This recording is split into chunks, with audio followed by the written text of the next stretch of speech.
Hola de nuevo, este es un vídeo para ver el funcionamiento de la nevera de la camper. ¿De acuerdo? Tenemos aquí una nevera con dos mandos. Por un lado está el modo para ver el modo de energía que utilizamos, bien enchufe eléctrico, bien batería del vehículo o bien a gas. ¿De acuerdo? Cuando enchufamos a luz eléctrica o a batería no hay que hacer nada más que colocarlo en esa posición, depende cómo estemos conectados. Y si es en gas sí que tenemos que utilizar el regulador de temperatura, que esto es para regular la temperatura más o menos, para que haga menos frío la nevera o que haga más frío la nevera.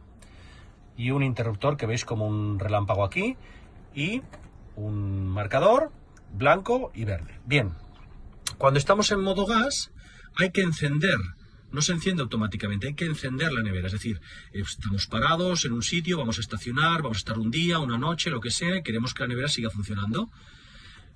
La dejamos puesta en modo gas, veis la llamita, vamos aquí al regulador y lo que debemos hacer es girarlo al tope, así, un poquito más, ¿veis?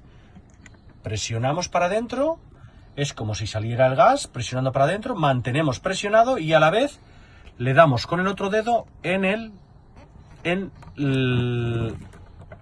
la luz.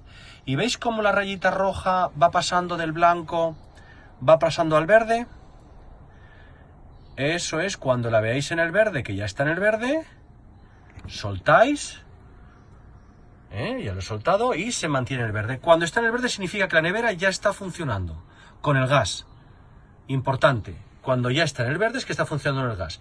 Si no pasara eso, volveríamos otra vez, presionaríamos durante 10-15 segundos, más o menos, a veces 5, depende si el gas ya lo tenéis, si lo habéis acabado de apagar hace poco. Y presionando, manteniendo presionado, pulsaríamos la llama una vez y ya es suficiente. Y cuando está en verde, ya está encendida.